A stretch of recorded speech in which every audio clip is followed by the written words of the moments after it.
뉴스업 시작합니다. 강원도 인제에 난 산불이 확산하면서 대응 1단계가 발령됐습니다. 300명 넘는 인력이 밤새 진화 작업을 벌였지만 불길을 모두 잡지는 못했습니다. 윤혜리 기자가 보도합니다.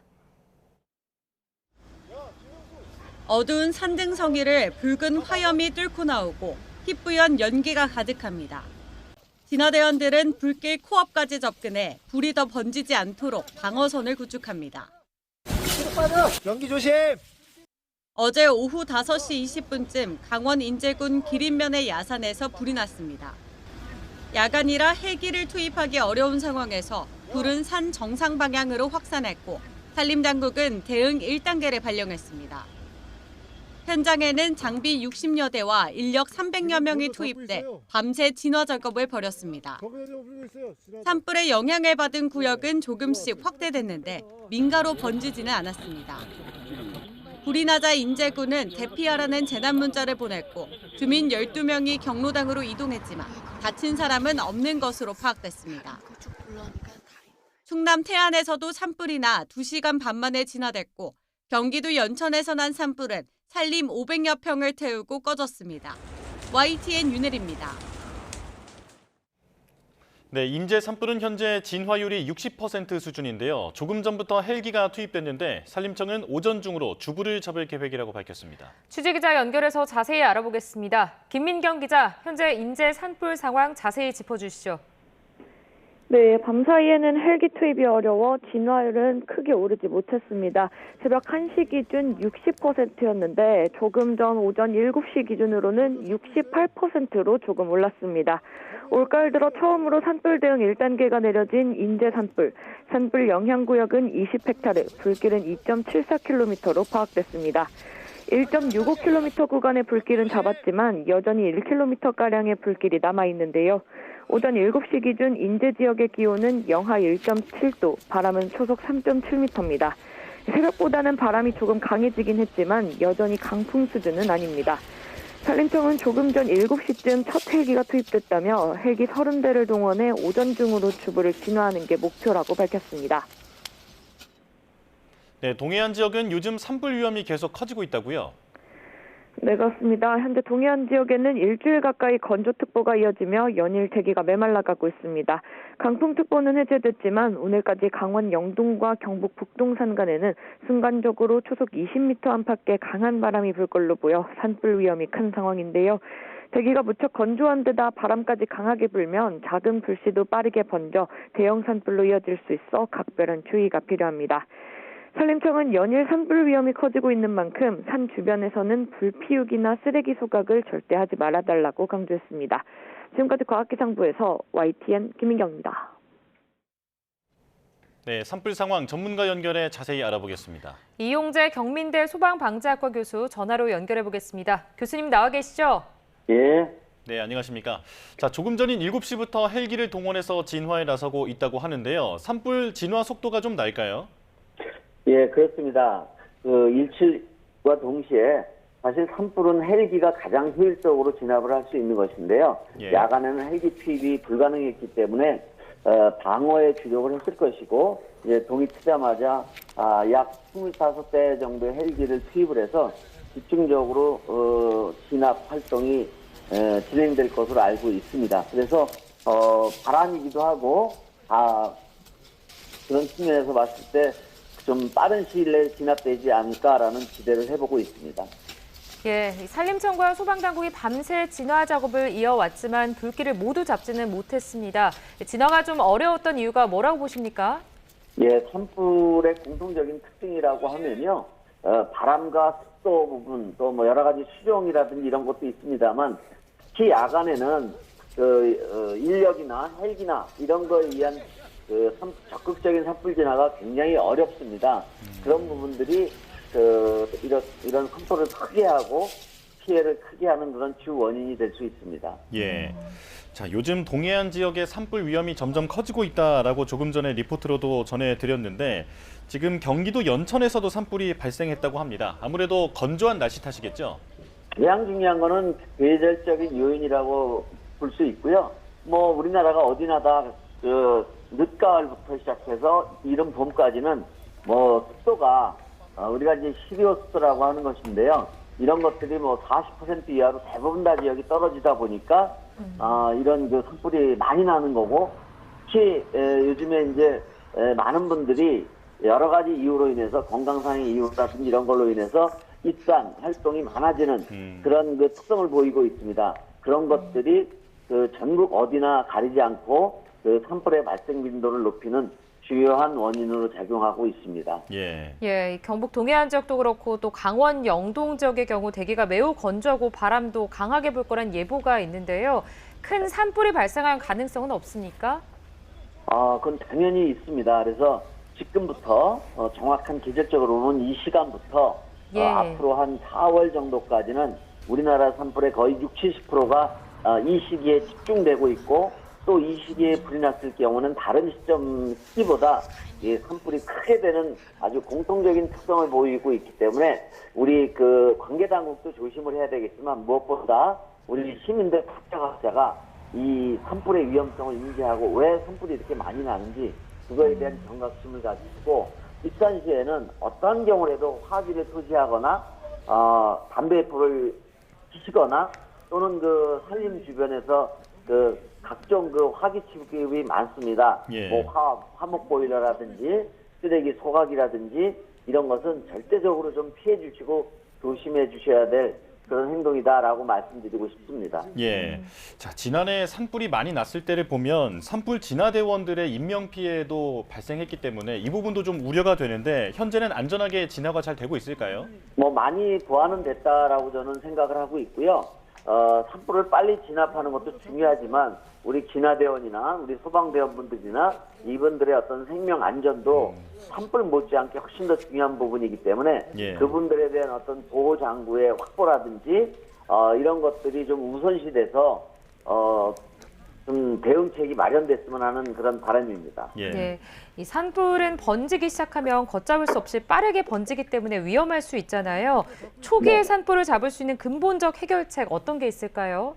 예, 뭐 여러 가지가 있겠습니다만 좀 장기적인 대책이 있을 수 있겠는데, 특히 우리나라 이 산림이 그 산불에 취약한 구조를 가지고 있는데 그건 두 가지라고 요약할 수가 있는데요. 예. 첫 번째가 수종의 문제인데, 그렇다고 해서 이 우리나라가 침엽수가 이 강원도나 경북 이런 걸 중심으로 해서 대부분 이제 그 화재에 취약한 침엽수로 되어 있는 부분인데, 이 수종에 대한 어떤 대량도 한번 고려해야 될 부분이고요. 물론 이건 아주 장기적인 노력이 필요한 거고, 또 하나가 비교적 좀 단기에 해결할 수 있는 문제가 인도 부분입니다. 산에 나는 도로죠. 그래서 이거는 평상시에는 산림을 그 관리하고 육림하는데 절대적으로 필요한 거고, 이런 산불과 같은 대형 재난이 발생했을 경우에 그 인력에 의해서 화재 진압이 굉장히 어렵습니다. 그래서 인도라는 걸 좀 적극적으로 만들어서 소방 차량의 접근을 용이하게 해서 좀 그 화재 진압 능력을 키우는 것이 절대적으로 필요하다라고 보고 있고요. 예. 특히 우리나라 같은 경우는 이런 인도 부분이 다른 그 여타의 국가에 비교해 봤을 때 아주 그 비교하기도 어려울 정도로 인도 비중이 굉장히 낮습니다. 그래서 이런 인도의 어떤 확충 이런 것들도 병행을 해서 추진이 될 때 이 산불의 어떤 그 진화 능력 이런 것을 확충하는데 결정적인 역할을 할 수 있다라고 봅니다. 예. 소방대원들의 안전도 챙기면서 불이 빨리 진화되기를 바라겠습니다. 지금까지 이용재 경민대 소방방재학과 교수와 이야기 나눠봤습니다. 교수님 고맙습니다. 고맙습니다. 네, 수고하십시오.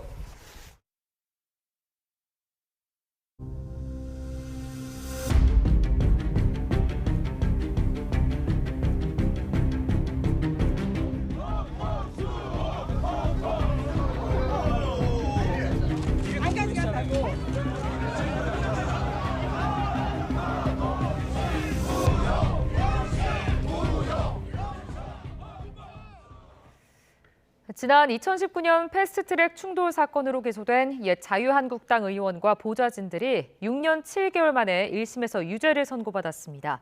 나경원 의원을 비롯한 현재 국민의힘 의원 모두 벌금형을 선고받았지만 의원직 상실형은 면했습니다. 이수빈 기자입니다. 지난 2019년 쟁점 법안 처리를 놓고 벌어진 국회 패스트트랙 충돌 사건이 벌어진 뒤 6년 7개월 만에 첫 사법부 판단이 나왔습니다. 서울 남부지방법원은 당시 최입의 의원을 감금하고 국회 의원과 등을 점거한 혐의로 기소된 옛 자유한국당 의원과 보좌진들의 1심에서 피고인 모두에게 유죄를 선고했습니다.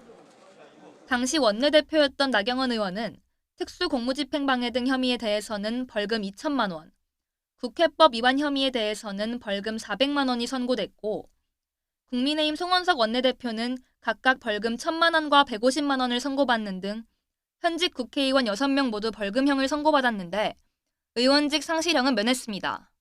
이들이 받는 특수공무집행방해 혐의는 금고 이상, 국회법 위반 혐의는 벌금 500만 원 이상 선고돼야 직을 잃는데 혐의별로 형이 따로 선고되면서 요건에 해당하지 않은 겁니다. 재판부는 이 사건이 국회가 지난 과오를 반성하고 신뢰를 회복하기 위해 마련한 의사결정 방침을 스스로 위반한 첫사례라고 질타했습니다. 헌법과 법률을 누구보다 엄격히 지켜야 할 의원들이 불법 수단을 동원하면서 국민의 신뢰를 저버렸다는 겁니다. 다만 피고인들이 정치적 동기로 범행에 나아갔고 이후 여러 차례 선거를 통해 국민의 판단도 어느 정도 이뤄졌다며 양형 이유를 설명했습니다. 나경원 의원은 선고 뒤 법원을 나서면서 무죄가 나오지 않아 아쉽지만 법원 판단을 존중한다고 밝혔습니다. 결국 민주당의 독재를 막을 최소한의 저지선을 인정했다고 봅니다. 그런 점에서 오늘의 판결은 의의 있다고 생각합니다. 혐의 사실 모두 유죄가 인정됐지만 형량이 구형에 못 미친 만큼 검찰은 판결 내용을 검토한 뒤 항소 여부를 결정할 전망입니다. YTN 이수빈입니다. 정의용 국민의힘 사무총장은 패스트트랙 충돌 사건 1심 선고와 관련해 사법부의 판단을 존중하지만 무죄 판결이 아니라는 점은 아쉽다고 밝혔습니다. 정 사무총장은 어제 SNS에 사건의 본질은 민주당이 공수처법과 준연동형 비례대표제 도입을 강행한 것이라며 여야 합의 없이 진행된 선거제 논의는 헌법 정신에 부합하지 않는 절차였다고 지적했습니다. 이어 국회 심의 토론권을 지키기 위한 야당의 헌신, 책임 있는 대응이 의회 민주주의의 중요한 기능이었다는 점을 강조하며 이번 판결을 계기로 패스트트랙 사건의 배경과 정치적 맥락이 제대로 평가돼야 한다고 적었습니다. 이에 더불어민주당은 패스트트랙 충돌 1심 선고에서 의원직 유지가 가능한 벌금형을 받은 걸 두고 국민의힘은 자화자찬할 게 아니라 국민 앞에 머리 숙여 사과해야 한다고 비판했습니다. 박수현 수석 대변인은 어제 국회 브리핑에서 패스트트랙 폭력 사태는 국회 선진화법을 위반한 불법 폭력이라는 점이 사법부에 의해 명확히 확인된 것이라며 이같이 밝혔습니다. 이어 나 의원이 판결 뒤 정치적 항거에 대한 명분을 법원이 인정했다고 발언한 데 대해서 반성은커녕 명분 인정으로 둔갑시키는 파렴치함에 경악을 금치 못하겠다고 지적했습니다. 범여권 법사위원들이 이른바 항명 검사장 18명을 경찰에 고발한 것을 두고 잡음이 이어지고 있습니다. 민주당은 지도부와 교감 없는 돌출 행동이라며 쓴소리를 했고 국민의힘은 대장동 진실을 덮겠다는 대국민 선전포고라고 규탄했습니다. 황보혜경 기자입니다. 범여권 법사위원들이 이른바 항명검사장 18명을 고발한 이튿날 민주당 지도부는 사전 교감도 논의도 없었다고 일축했습니다. 원내 지도부뿐만 아니라 당 지도부하고도 사전 논의는 없었다라고 합니다. 법사위 차원에서 논의해서 아마 그렇게 추진한 것 같습니다. 김병기 원내대표도 법무부와 소통해 정교하고 일사불란하게 해야 할 작업이었다며 뒷감당은 법사위가 알아서 해야 한다고 불만을 숨기지 않았습니다. 조희대 대법원장 청문회에 이어 법사위가 또 돌발 행동을 했다는 지적인데 민주당 핵심 인사들 역시 YTN에 본인들만 투사냐, 대통령 순방 중인데 시기와 방식 모두 부적절했다고 비판했습니다. 공개적인 파열음이 불거졌지만 법사위원들은 당당했습니다. 치열한 상임위 논의 끝에 내린 결정이며 국회의원 개개인은 독립된 헌법기관이란 겁니다. 의원들이 자발적으로 자신들의 이름을 걸고 한 의정활동입니다. 상임위 활동입니다. 엄단하는 모습을 보여야 이후에도 검사들이 정치 세력화하는 데 어떤 대응이 되지 않겠느냐. 반면 국민의힘은 검사장 고발을 대장동 진실을 덮기 위한 대국민 선전포고이자 사법체계에 대한 폭력으로 규정했습니다. 항소 포기 결정에 경위와 책임을 묻는 최소한의 의견 표명조차 민주당이 범죄로 둔갑시키려 한다며 노골적인 이틀막을 멈추라고 촉구했습니다. 정당한 의견을 개진한 18명의 검사장들을 격려하기는커녕 집단 항명 중대 범죄라는 터무니없는 비난으로 매도하며 여기에 항소 포기 키맨인 박철우 대검 반부패 부장을 신임 서울중앙지검장으로 영전시킨 건 보은 인사라고 지적했습니다. 하늘 무서운 줄 모르는 오만한 정권의 대국민 선전포고입니다. 이재명 정권 권력형 비리 게이트로 역사에 기록될 것입니다. 외압 의혹으로 출발한 항소 포기 사태는 검사 징계와 여당 엇박자 논란까지 다양한 주제로 계속 번지고 있습니다. 민주당은 앞서 조희대 대법원장 청문회 때와 마찬가지로 대통령 순방기간 불거지는 돌발 상황에 대응책을 고심하는 분위기입니다. YTN 황보혜경입니다. 네, 계속해서 정치권 상황 두 분과 함께 짚어보겠습니다. 강성필 더불어민주당 부대변인, 송영훈 전 국민의힘 대변인과 함께합니다. 어서 오십시오. 안녕하세요. 네, 자 전해드린 것처럼 2019년 4월 국회에서 발생한 패스트트랙 충돌 사건으로 재판에 넘겨진 국민의힘 전현직 의원들이 1심에서 전원 유죄 선고를 받았습니다. 자, 하지만 1심 판단은 의원직과 지자체장직은 유지하게 그렇게 판단이 나왔는데요. 자, 이번 판결 어떻게 보셨는지 먼저 총평부터 듣겠습니다. 어떻게 보셨습니까? 일단 사법부가 6년 7개월이라는 긴 시간 동안에 쉽게 말해서 장고 끝에 악수를 뒀다. 저희는 그렇게 평가할 수밖에 없습니다. 우리가 이제 국회 선진화법을 만든 취지가 뭐냐면 이 과거에는 이 말싸움을 넘어가지고 뜻대로 안 되면 이제 몸싸움까지 이어지는 모습을 국민 앞에 보여주면서 실제로 의원들이라든지 당직자들이라든지 보좌관들이 정말 병원에 입원할 만큼 큰 사고를 당한 적이 있었기 때문에 우리가 이제 몸싸움만은 그만하자라는 취지로 이제 만든 법이 이제 국회 선진화법입니다. 그런데 2019년에 어떤 법안, 쟁점 법안에 대해서 어쨌든 통과가 되려고 하는 상황이 벌어지자 그러니까 국민의힘, 과거 자유한국당에서 이걸 몸으로 막은 거 아니겠습니까? 그래서 동료 국회의원을 6시간 동안 감금을 하고 회의를 방해하고 또 서류 제출을 막고 이러한 행동들에 대해서 국회 선진화법으로 처음으로 여기에 대해서 벌을 주려고 하는 그런 첫 사례가 될 뻔했는데 실질적으로 의원직 상실형은 면했기 때문에 이제 국회 선진화법의 취지가 사실상 무색해졌다. 그러면 이제 다시 동물국회가 열려도 된다는 말인가라는 모습이 보여서 최소한 1명 정도는 대표적으로 의원직 상실형이 나왔어야지 앞으로 국회의원들이 국회에서 몸싸움을 하면 안 되는구나 라는 것을 느끼고 그런 모습을 보이지 않을 건데 이제 다시 그러한 상황이 벌어질 우려가 상당히 커졌다 이렇게 평가합니다. 예. 자, 국민의 입장은 어떨까요? 일단 법원 판결이 정치의 사법화를 더욱 가속화시키는 기폭제가 되는 그런 결과가 나오는 것은 피했다. 라는 점에서 법원이 어떻게 보면 우리 정치에 한 번 더 기회를 준 것이다. 저는 이렇게 평가합니다. 왜냐하면 2019년 패스트트랙 충돌 사건은 그 경과도 원인도 어느 한쪽에만 책임이 있는 것이 아닙니다.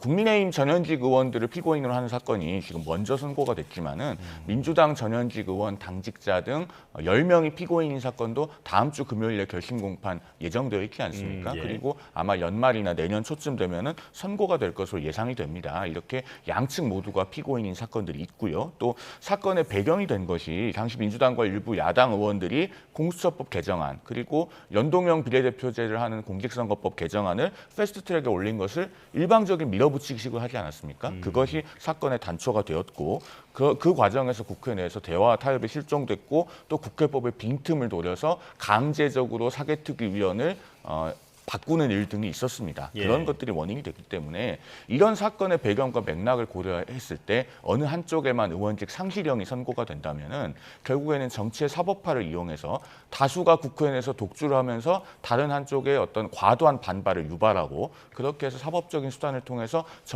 정치에서 퇴장시키려는 유혹이 커질 수밖에 없습니다. 그런 것을 막아준 판결이라는 점에서는 의의가 있다라는 생각이 듭니다. 다만 이것은 어디까지나 법원이 우리 국회에 마지막으로 한 번 더 기회를 준 것입니다. 그렇기 때문에 압도적인 다수당이자 집권 여당인 민주당이 이성을 회복하고 국회 내에서의 대화와 타협 그리고 합의제 대의기관으로서의 전통을 회복해 나가려는 그런 노력을 기울이는 것이 중요합니다. 그러면은 야당도 거기에 호응해서 아마 우리 국회가 국회 선진화법 취지의 본래 모습대로 돌아가면서 이런 일이 재현되는 것을 막을 수 있지 않을까 하는 생각이 듭니다. 예, 지금 판결의 당사자인 나경원 의원 화면에도 나왔는데 자, 유죄가 나온 이후에 정치적 한거 의미를 부여하기도 했거든요. 그러니까 재판부가 정치적 한거의 명분은 인정했다라고 얘기를 했는데 이 부분은 어떻게 들으셨습니까? 그래서 제가 앞서 말씀드렸듯이 지금 2019년과 현재 2025년에 의석수 상황이 좀 비슷한 거예요. 그러니까 국민의힘 야당이 지금 이제 다수당이 해결을 하려고 하는 이 법안에 대해서 실질적으로 국회 내에서 합법적인 절차에 의해서는 막을 수가 없는 상황이거든요. 그런데 그럼에도 불구하고 이제 합의를 하다가 합의를 시도했지만 합의가 되지 않으면 그때 우리가 일정한 시간과 일정한 절차를 통해 가지고 이 법을 통과시킬 것인가 말 것인가를 해결할 수 있는 방법으로 우리가 신속 처리 안건 지정이라는 일명 패스트트랙이라는 제도를 만든 거거든요. 이게 시간도 최대 330일이 걸리는 거예요. 그렇기 때문에 사실 우리가 대화와 타협으로 풀어내면 좋겠지만 이게 양당의 각자의 어떤 지지자들과 어떤 본인들의 철학에 대한 쟁점이 해결되지 않으면 결국에는 어떤 법안을 처리함에 있어서 결과를 내야 되거든요. 그러면은 이 신속처리 지정 안건으로 해결을 해야 되는데 그러면 이제는 신속처리 지정 안건이라는 이 제도 자체가 무용화돼 버린 거예요. 왜? 나경원 의원께서 말씀하셨듯이 지금 사법부가 지금 뭐 의회 독재의 최소한의 저지선을 마련해줬다라고 해버리잖아요. 그러면 이제는 사실 과거보다 지금이 더 쟁점 법안이 더 많을 텐데 그럼 그때마다 이제 국민의힘 야당 의원들이 나와가지고 회의를 방해하고 같은 동료 국회의원을 감금하고 또 폭력 사태가 일어나고 이런 모습이 또 재현될 것이라는 거거든요. 그리고 재판부에서 21대 22대 총선 그리고 8회 지방선거를 통해서 국민적인 평가가 이루어졌다라고 이제 말씀을 하셨는데 일관 타당한 듯 보이지만 그렇게 따진다고 하면 사실 과거 이재명 대통령 같은 경우에는 21대 대선에서 낙선했습니다. 하지만 그 결과가 국민적인 평가가 이루어졌음에도 불구하고 22대 대선에도 영향을 줬잖아요. 그리고 사법부가 왜 국민의 평가에 대해서 본인들이 또 평가를 하는 것인지 저는 좀 아니라고 봅니다. 사법부는 주어진 증거와 상황에 따라서 법리에 따라서 유죄인가 무죄인가를 가르고 거기에 따라서 양형대로 벌을 주면 되는 거거든요. 근데 본인들이 정치적인 상황까지 고려한다는 것은 조금 앞서 나간 것이 아닌가 이런 생각이 듭니다. 예. 사실 법원이 이 패스트트랙 사건에 대해서 판단을 하면서 그 맥락, 특히 이 패스트트랙 절차에 있어서 하자가 있었다는 점을 굉장히 중요하게 고려했다. 이 부분을 우리가 좀 짚어볼 필요가 있습니다. 그러니까 2019년 이 패스트트랙 과정에서 오신환 의원 사개특위 강제 그 사임 사건이 있지 않았습니까? 이 오신환 의원은 당시에 공수처법 그리고 공직선거법 이런 것들의 패스트트랙 처리에 반대하는 입장이었는데 그러니까 당시에 국회의장이 오신환 의원을 사개특위에서 빼는 걸 허가해줬어요. 오신환 의원의 의사와 반대되는 것이었기 때문에 나중에 권한쟁의 심판까지 합니다. 물론 헌재에서 권한쟁의 심판이 최종적으로 기각은 됐습니다만 당시 9명의 헌법재판관 중에 4명의 헌법재판관은 이것이 헌법상의 자유위임 원칙을 위반된다. 그리고 오신환 의원의 법안에 대한 심의 표결권을 침해하는 것이다. 라는 것을 분명히 인정을 했거든요. 그래서 그 당시에는 이것이 절차적으로 하자가 있다는 논란이 대단히 큰 상태였고 그렇기 때문에 제1야당인 자유한국당 의원들이 강력하게 반발할 수밖에 없었던 상황인 겁니다. 그런 동기와 맥락을 충분하게 고려해서 법원이 양형을 한 것이다. 이 점을 우리가 좀 이해하고 갈 필요가 있다는 생각이 듭니다. 예. 근데 그 부분에 좀 이어서 질문을 드리면 판결문 그 자체만으로 좀 질문을 드리겠습니다. 그러니까 분쟁의 발단이 된 쟁점 법안의 당부, 정당함과 부당함을 떠나서 국회에 대한 국민의 신뢰를 훼손했음은 부인할 수 없다라고 이제 분명히 얘기를 했고요. 하지만 또 정치적 동기로 범행에 나아갔다라는 점도 인정을 하기는 했습니다. 이 부분은 어떻게 보셨습니까? 그러니까 이걸 한마디로 요약하면은 정치적 과잉방위 같은 것이죠. 법원이 유죄로 판단을 했기 때문에 사실 법원의 판결은 우리 국회가 존중을 해야 될 필요가 있습니다. 다만 동시에 존중되어야 하는 것은 그 유무죄 판단뿐만이 아니라 왜 그 피고인이 된 정치인들에게 의원직과 피선거권을 유지해주는 양형을 법원이 채택했는가 하는 것이죠. 만약에 이것이 정말 불법성이 중하고 비난 가능성이 아주 높다라고 하면은 법원은 가차없이 전원 또는 상당수에 대해서 의원직 상실이나 피선거권 제한에 해당하는 양형을 택했을 겁니다. 상당히 법원이 오랜 세월을 숙고한 끝에 이런 결론을 내렸는데 이것은 이 패스트트랙의 과정이 결코 간단치 않고 앞서 말씀드렸듯이 민주당과 당시 일부 야당 의원들이 결합한 이 패스트트랙 지정 및 절차 자체가 상당한 하자를 내포하고 있었다는 요소를 법원이 참작한 것이다. 이렇게 말씀드리겠습니다. 예. 자, 그런데 검찰이 또 한 번 주목을 받게 됐습니다. 지금 대장동 항소 포기 논란이 터진 상황에서 이번에는 항소를 할 것인가 말 것인가. 정치권에서도 지금 압박으로 느껴질 수 있는 그런 발언들이 좀 나오고 있는데 민주당은 어떤 입장입니까? 제 민주당은 그야말로 지켜보겠습니다. 그런데 검찰의 태도도 지켜보지만 검찰이 항소를 하냐 안 하냐에 따른 국민의힘의 태도도 우리는 지켜보겠다. 그러니까 법사위에서 김용민 의원이 나경원 의원을 향해서 말한 적이 있습니다. 아니 본인의 패스트트랙 유죄가 나오든 무죄가 나오든 무조건 검찰에게 항소하라고 해주실 겁니까? 그러니까 나경원 의원이 딱히 저는 답변을 하는 걸 못 들었어요. 그러니까 이제 본인 일이 닥치면 이렇게 앞뒤가 안 맞는 상황이 벌어질 수가 있는 거거든요. 그래서 저는 검찰이 알아서 잘 판단을 할 거라고 생각을 하지만 저는 사실 얼마 전에 있었던 이 대장동 항소 포기와 이번에 패스트트랙 사건과 항소를 하느냐 마느냐에 대해서는 사실 비교 자체가 불가할 만큼 상황이 좀 다르다고는 생각을 합니다. 하지만 이제 검찰도 사실 이 앞전에 여러 가지 사정이 있었기 때문에 고민되는 지점은 있을 거라고 생각하지만 우리가 이전에 대장동 항소 포기와 관련해 가지고도 검찰 특히나 이 노만석 검찰총장 대행이 비판을 받았던 점, 특히나 양쪽에게 다 비판을 받았던 이유는 본인이 책임지고 결정을 내렸으면 그 결정을 밀고 나가면 되는 건데 그 결정을 내린 다음에 보였던 태도가 앞뒤가 달랐기 때문에 양쪽에게 비판을 받았던 거거든요. 그래서 저는 이번만큼은 검찰이 나름대로 원칙과 소신에 따라서 잘 해결해 주길 바랍니다. 예. 검찰의 항소 여부 어떻게 보십니까? 일단 민주당이 언어도단식으로 냈던 논평이 13일 만에 부메랑으로 돌아오는 상황인 것이죠. 11월 8일 0시에 검찰이 최종적으로 항소장을 제출하지 않음으로써 이 대장동 항소 포기, 7천억 추징 포기는 되돌릴 수 없는 일이 됐습니다. 김만배 씨 등 대장동 일당들은 재벌이 된 것이죠. 그런데 이렇게 국민들이 도저히 납득할 수 없는 일에 대해서 민주당 대변인이 그날 공식 논평에서 항소 자제라고 하는 들어보지도 못한 표현을 썼습니다. 그런데 다섯 명 중에 2명이나 1명도 아니고 전원에 대해서 항소하지 않은 것이 어떻게 항소 자제가 되겠습니까? 그리고 자제라고 하는 것은 말 그대로 스스로 검찰이 독립적으로 스스로 결정해야 되는 것인데 법무부가 사실상 외압한 것 아니겠습니까? 그것을 항소 자제라고 표현을 했는데 자 이제 그러면 이 패스트트랙 사건 국민의힘 전현직 국회의원들과 당직자 보좌관들에 대한 것인데 이것에 대해서도 그러면은 검찰이 항소하지 않으면은 똑같이 민주당은 항소 자제라고 볼 것인가? 이렇게 부메랑으로 돌아오는 거예요. 말씀하신 것처럼 이 문제는 검찰이 독립적으로 결정할 사안입니다. 그러나 왜 그러면은 이 정치적인 사안과 그리고 대장동 일당들이 7천억 원이라고 하는 천문학적인 범죄 수익을 그대로 챙겨갈 수 있는 사안에 대해서 다른 기준이 적용되는가 이것을 지금 국민들께서는 묻고 계시는 것이고 아마 이 논리적 모순에 대해서는 이재명 정부도 또 민주당도 쉽사리 대답하지 못할 것이라고 생각합니다. 예, 대장동 이슈는 곧 다시 짚어볼 텐데요. 지금 정청래 대표는 법원의 봐주기 판결이다 하면서 조희대 사법부를 거론하기도 하더라고요. 사법개혁 이쪽에 어떤 동력으로 삼으려고 하는 그런 움직임도 보이는데 어떤 입장이십니까? 근데 이제 법원에서 이번에 양형 사유를 설명을 했을 때 이제 21대 22대 8대 지방선거에서 나름대로 국민의 평가가 이루어졌다. 그리고 두 번째로는 어떤 행위에 대해서 이 공론화를 하려고 하는 정치적 행위였다.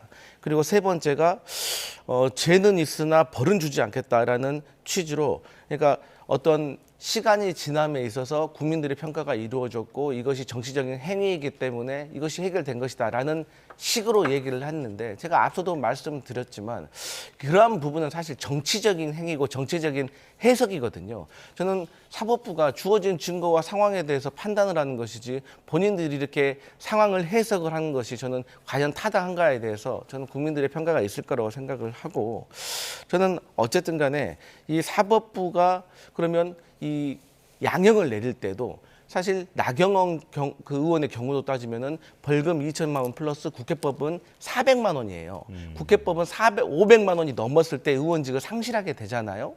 그리고 이제 그 앞단에 있던 벌금 2천만 원은 금고형이 나왔을 때 상실이 되는 건데, 사실 이제 많은 법률가들이 보통에 우리가 벌금형을 내릴 때 뭐 300, 500, 1000 이런 단위로 쭉 가는데, 이 국회법과 관련해 가지고는 딱 400만 원 선에서 멈췄다는 것은 이게 죄는 있으나 벌은 주지 않겠다라는 의도로 비춰줄 수가 있다는 거예요. 그러니까 이례적이라는 것이죠. 근데 이 상황 자체가 사실 이례적인 것이기 때문에 나름대로 사법부도 많은 고민은 있었겠지만, 저희 민주당이 판단을 했을 때는 결국에 사법부가 주어진 증거와 상황에 따라서 유무죄를 가리고 거기에 대해서 양형을 한 게 아니라 조금 사법적인 어떤 제도를 떠나서 정치적인 해석과 판단을 한 것이 아니냐. 그렇다고 한다면 조희대 대법원장의 손길이 닿은 것이 아니냐라고 의심할 수밖에 없는 상황이다. 이런 것입니다. 예. 그렇다면 사법 개혁에 어떤 동력이 생겼다라고는 판단하시는 겁니까? 저희 민주당은 이미 이 사건과 상관이 없이 이번에 중앙지법에서 영장 전담 판사들이 사실 내란과 관련된 이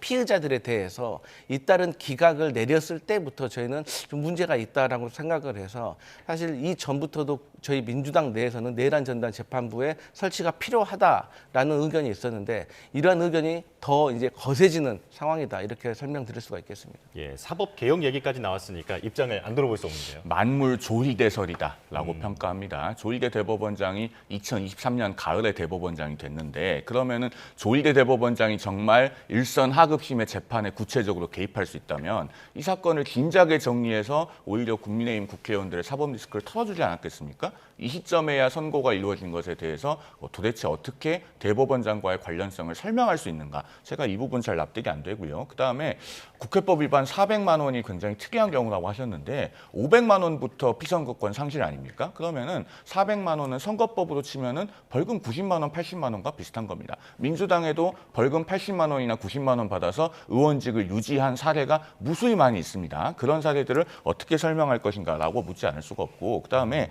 정청래 대표가 이것을 법원의 봐주기 판결이라고 했는데, 민주당 전현직 국회의원들의 재판도 남아있다는 것을 잠시 잊고 계신 것 같아요. 이 패스트트랙 사건은 2020 고합 1, 2 사건만 있는 게 아니고 3도 있습니다. 그래서 대표적으로 민주당 박범계 의원, 박주민 의원 이런 분들이 피고인으로 되어 있고, 앞으로 구형도 있을 거고 선고도 있을 거예요. 그러면 이게 법원의 봐주기 판결이면 앞으로 남아있는 박범계 의원, 박주민 의원에 대해서는 징역형이 선고돼야 된다는 것인가? 제가 이 부분을 묻지 않을 수가 없고, 그래서 기준이라고 하는 것은 똑같이 보편적으로 적용돼야 되는 것인데, 상대당만 비난하고 보겠다고 하면은 이런 논리적인 모순에 빠진다라는 말씀까지 덧붙여서 드리겠습니다. 네, 자 이제 대장동 얘기로 넘어가 보겠습니다.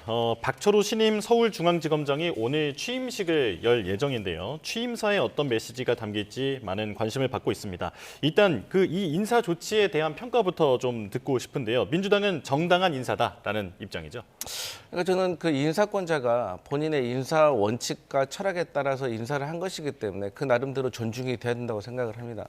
그러니까 저도 이제 과거에 뭐 공직사회에서 일을 하면서 인사를 참여를 해본 적이 있는데, 이 인사라는 것은 인사의 나름대로 로직이 있습니다. 그러니까 본인의 철학에 따라서 발탁도 할 수가 있는 것이고, 나름대로 평가에 따라서 이 주요 보직으로 이동을 하는 것인데, 어쨌든 본인이 하려고 하는 이 운영, 그 기관에 대한 운영에 대해서 철학을 함께하는 사람들과 함께 하려고 하는 것은 사실 역대 여당과 야당 그리고 모든 공조직, 사조직에서 있었던 일이기 때문에 그 나름대로 저는 평가가 돼야 된다라고 생각을 하고, 지금 국민의힘에서는 이번 인사를 두고 상당히 보훈 인사다 이런 식으로 이제 비판을 하고 있습니다.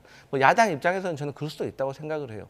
하지만 제가 좀 찾아보니까 윤석열 정부에서는 검찰 출신이 3년 동안 136명이 들어가 있었습니다. 장관 중에서 검사 출신이 4명이고요. 차관 출신 중에서 9명이고요. 대통령실에서는 7명 있었는데 다 윤석열 대통령과 가까운 검찰 후배들이었습니다. 이 부분에 있어서 저희가 비판을 하긴 했지만, 어쨌든 본인에 대해서 인사 철학이기 때문에, 당시도 우리가 검사들이 이 주요 요직에 다 들어가게 되면 어떤 검찰들이 해왔던 그런 어떤 직업적인 어떤 의식과 행동들이 그대로 국정에 반영되는 것이 아니냐라고 저희가 지적해왔고 위험하다고 했는데, 그것이 그대로 드러난 것이 윤석열 전 대통령의 탄핵까지 이어진 거 아니겠습니까? 그래서 어쨌든 야당으로서 어떤 국정 운영에 대해서 지적하고 견제하는 것도 전 타당하다고 생각하지만, 어쨌든 나름대로 인사권자의 검사의 인사는 존중돼야 된다 이런 생각합니다. 그런데 지금 이번 인사에 대해서 검찰 내부에서 반발이 있기도 합니다만 하지만 이번에 민주당이 그 검찰 반발을 허용하지 않고 아예 이제 조직 장악에 나섰다라고 하는 그런 비판도 있더라고요. 어떻게 보십니까? 근데 이제 조직의 수장이 조직을 장악하지 못한다면 조직을 제대로 운영을 할 수가 있겠습니까? 특히나 이 검찰이라는 조직은 장악하려고 한다고 해서 장악이 잘 안 됩니다. 검찰 출신 검찰총장이 대통령이 되더라도 그 정도가 되면 모를까? 저희가 생각을 했을 때는 검찰이라는 조직이 완벽하게 장악되기는 어려운 조직이라는 것을 국민도 알 거라고 생각을 하기 때문에 어쨌든 이 인사권자가 본인의 철학에 맞게 조직을 운영하는 데 있어서 동력을 얻기 위해서는 본인과 철학을 함께하는 사람들과 주요 보직에 이동을 시켜서 그 사람들과 함께 조직을 운영하는 것은 당연한 논리라고 생각합니다. 예, 국민의힘은 단순한 보훈 인사를 넘어서 이 대국민 선전포고다라고 강경한 어조를 내놓고 있습니다. 어떤 입장이십니까? 그렇죠. 이쯤 되면 이 인사는 국민과 싸우자는 겁니다. 자, 박철우 신임 중앙지검장의 직전 보직은 대검 반부패 부장이었죠. 이 전대미문의 대장동 항소 포기와 관련해서 중앙지검장이 있고 대검 반부패 부장이 있고 대검 차장, 그러니까 검찰총장 직무대행이 있습니다. 자, 정진우 중앙지검장은 사표를 냈죠. 노만석 대검 차장 역시나 사표 내고 물러났습니다. 그런데 그 사이에 있는 반부패 부장은 오히려 서울중앙지검장이 됐어요. 이걸 국민들께서 납득하실 수 있겠습니까? 사실은 이분도 같이 물러나고 앞으로 수사를 받아야 될 분입니다. 그런 점에서 이해할 수 없는 인사이고 또 한 가지, 이분이 중앙지검장이 되는 것이 정말 명분이 없어요. 대장동 항소 포기의 본질은 이 대장동 일당들에게 7천억 원을 추징할 수 있는 범죄 수익을 되돌릴 수 있는 기회를 박탈하는 것이거든요. 그런데 이 박철우 중앙지검장의 과거 이력을 보면 2018년 서울중앙지검의 범죄수익 환수부가 처음 만들어질 때 초대 범죄수익 환수 부장을 합니다. 그리고 이분은 대검에서 범죄수익 환수에 관해서 전문가로 인정해서 블루벨트를 준 분입니다. 이 분야의 최고 전문가 중에 하나인데 오히려 대장동 일당들에게 막대한 범죄 수익을 안겨주는 결정에 관여했어요. 그러면은 이분이 핵심 요직에 갈 수 있을 만한 명분이 있습니까? 이런 점에서 국민들께서 납득할 수 없는 인사인 것이고, 이런 부자연스럽고 지금 수사를 받아야 될 만한 항소 포기에 관여한 인물을 오히려 핵심 요직에 보내는 것 자체가 앞으로 더한 것도 밀어붙이겠다. 검찰은 더 이상 반대하지 말고 항거하지 말고 복종하라라는 의미가 담긴 것이기 때문에, 그래서 야당에서는 이 인사는 한마디로 국민과 싸우자는 것이다, 이렇게 평가를 하는 것입니다. 예, 명분도 없고 오히려 수사를 받아야 할 인물이다, 이렇게 얘기를 하시는데요. 근데 이제 계속 국민의힘은 검찰과 똑같은 입장인 거죠. 어떤 입장이냐? 이게 범죄 수익이 7천억이고 여기에 대해서 환수할 길이 막혔다라고 하거든요. 근데 뭐 언론 보도 따르면은 최근에 이제 예금 보험공사에서 남욱 씨 같은 경우는 과거에 부산저축은행에서 PF를 일으켜가지고 거기에 따른 이 채무가 있기 때문에 여기에 대해서 추징을 충분히 할 수 있다라고 생각하고 그 금액이 이자가 붙어가지고 지금 한 3천억 정도 되는 걸로 알고 있거든요. 그리고 예금보험공사에서는 과거에 이 남욱과 함께 PF를 같이 일어났던 대장동 일당의 한 부분이라고 생각되는 이 조우영 씨와 관련해가지고는 차명으로 된 그 재산도 찾아가지고 환수를 했습니다. 그렇기 때문에 그 유명한 천화동인 6호도 조우영 씨가 본인 이름으로 명의를 두지 않고 조현성이라는 다른 이름을 뒀던 이유가 이 본인의 가지고 있는 재산을 예금보험공사를 통해 가지고 환수되는 것을 막기 위함이었는데, 그것도 과거에 환수한 적이 있기 때문에 이 부분에 있어서는 아직 끝나지 않았는데 자꾸 환수할 길이 막혔다라고 하는 것도 한쪽 부분만 얘기하는 것이다, 이런 말씀 드립니다. 짧게만 반론드리겠습니다. 예금보험공사의 승패소 여부는 방송 끝나고 한번 다시 확인해 보십시오. 그리고 어제 뉴스원의 보도가 있었습니다만, 이 남욱 씨 관련된 부동산은 제주도에 있는 것이 추징보전되어 있는 상태에서도, 즉 가압류가 붙은 상태에서도 이미 저가에 매각이 됐다는 보도가 있었거든요. 그 정도로 지금 적극적으로 책임 재산을 타인의 명의로 빼돌리고 있습니다. 그런 상태에서 남욱 씨에 대해서 이해충돌 방지법 부분의 추징금이 전부 면소가 되면서 영원으로 확정이 돼버렸잖아요. 앞으로 이 추징 보전을 유지할 수 없기 때문에 풀어줘야 되고, 그렇게 되면은 제3자 앞으로의 소유권 이전이 점점 더 빨라질 겁니다. 그래서 민사 소송의 결과가 어떻게 나오든지 환수하기가 극히 어려워진다고 평가를 하는 겁니다. 예,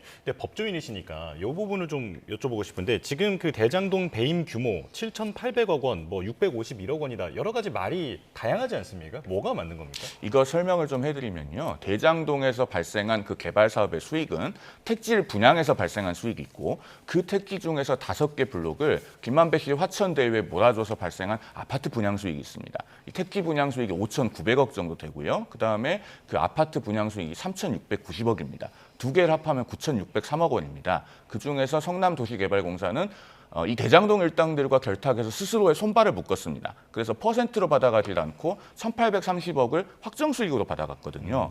그 1,830억을 뺀 나머지 금액 7,886억이 대장동 일당들의 전체 수익입니다. 검찰은 이 범죄 수익을 최대한 환수하기 위해서 배임죄로의 배임액은 4,895억으로 최종적으로 공소장 정리를 했습니다만 이해충돌방지법을 적용을 해서 전액을 추징하고자 했습니다. 그게 뭐냐면 직무상 비밀을 이용해서 재물이나 재산상의 이익을 얻으면 그거 몰수 추징할 수 있는 조항이 이해충돌방지법, 과거의 부패방지법에 명문의 규정이 있습니다. 그래서 이걸 적용해서 유죄를 받으면 7,886억을 다 추징할 수 있는 거예요.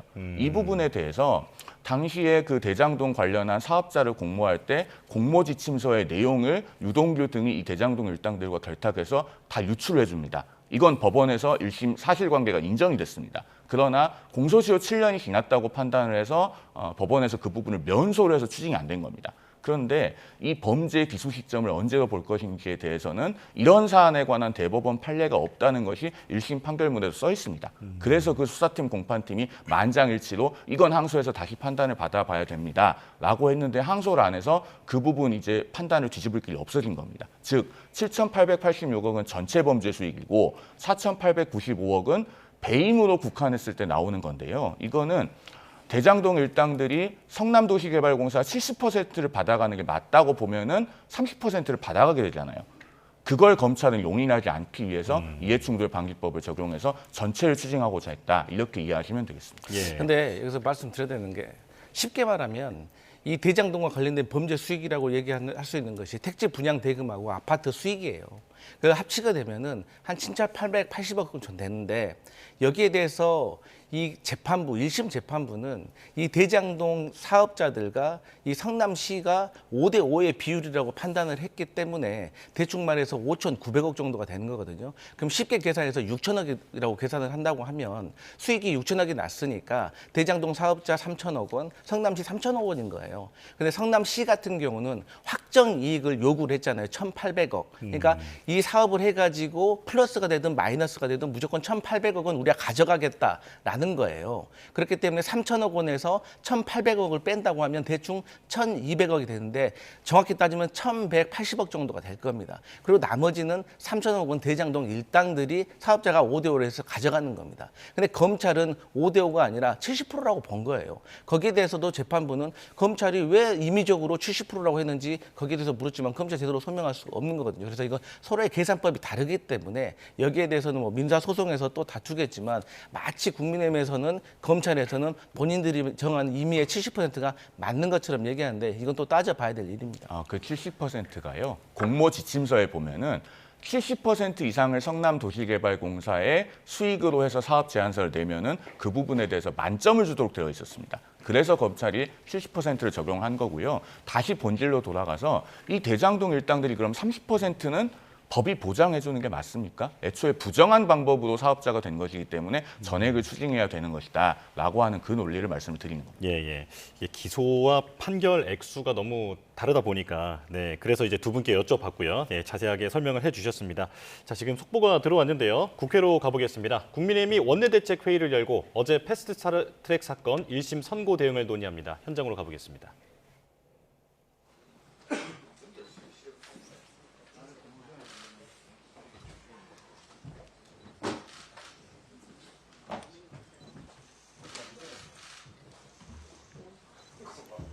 자, 국민의힘은 어제 패스트트랙 사건 1심 판결에 대해서 유죄는 아쉽지만 법원의 판결은 존중한다라고 밝힌 바 있는데요.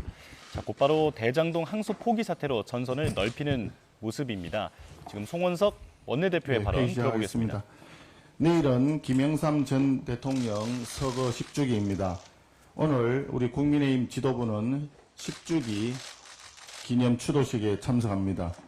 김영삼 전 대통령은 민주주의에 대한 불굴의 신념과 투쟁으로 30여 년에 걸친 권위주의 체제를 청산하고 이 땅의 민주화 시대를 활짝 열었습니다. 역사는 반복된다는 말도 있습니다. 지금 우리는 독재와 불의에 맞섰던 신념과 용기가 필요한 시대를 다시 맞이하고 있습니다.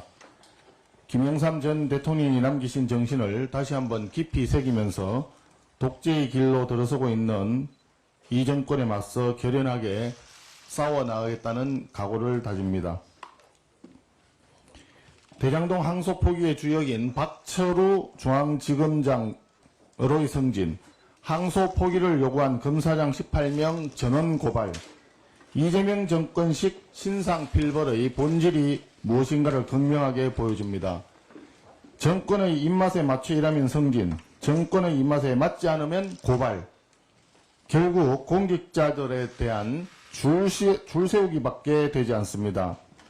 그런 가운데 어제 행안부가 소위 헌법 파괴 내란몰이 TF 1호 가동을 선언했습니다. 본격적인 이재명 정권 공무원 줄세우기입니다. 1980년 9월 전두환 신군부의 공직 정화 작업, 2017년 7월 문재인 정권의 적폐청산 TF를 능가하는 야만적인 정권의 공무원 줄세우기입니다. 이에 국민의힘은 정권 교체기마다 반복되며 공직사회 실무자들을 위축시키는 공무원 줄세우기 악습을 끊어내기 위해 공무원 성실행정 면책법 입법을 추진하겠습니다. 이 법은 공무원 줄세우기 방지법이면서 고 김문기 처장과 같은 실무자의 억울함을 방지하는 김문기법이 될 것입니다. 마지막으로 전국의 공직자들께 호소합니다. 에이펙 성공 개최, UAE 바라카 원전 수출, 론스타 성소에서 보듯이 대다수의 대한민국 공직자들은 정권과 진영을 떠나 국가와 국민을 위해 헌신 봉사해 왔습니다. 권력의 추가 왔다 갔다 하더라도 공무원 여러분들은 흔들림 없이 양심과 원칙에 따라서 소신껏 일해주기 바랍니다. 공무원 여러분의 양심이 나라와 국민을 지킵니다. 최근 심각한 위기 경고음이 대한민국 경제 전반을 뒤덮고 있습니다. 바로 고환율의 뉴노멀화입니다. 어제는 한때 1470원대까지 원달러 환율이 터치했습니다. 고환율은 필수 수입 비용 상승, 특히 겨울철 난방비와 전기요금 등 에너지 비용 급등을 초래하고 이에 따라 위축된 내수를 더욱 압박하여 결국 금리 상승 압력을 키우는 원인이 됩니다. 그런 상황에서 내년도 예산안은 총지출 규모나 국채 발행액 모두 역대 최대 규모의 전례 없는 확대 재정입니다. 이는 통화량 증가와 물가 상승을 유발하고 결국 금리 상승 압력을 더 높일 수밖에 없습니다. 그렇기 때문에 어렵게 조달한 국민의 혈세는 반드시 민생 안정과 미래 성장 동력을 키우는 데 집중되어야 합니다. 민노총 전세보전금 55억 원 등 정치적 동업자를 위한 귀족 노조 챙기기와 정치적 거래에 네, 송은석 원내대표의 발언 듣고 왔는데요. 박철우 서울중앙지검장 임명과 검사장 고발에 대해서 줄세우기라고 비판했습니다. 자세한 회의 내용은 곧 다시 전해드리겠고요. 두 분과는 여기서 인사드리겠습니다. 강성필 더불어민주당 부대변인, 송영훈 전 국민의힘 대변인과 함께했습니다. 고맙습니다.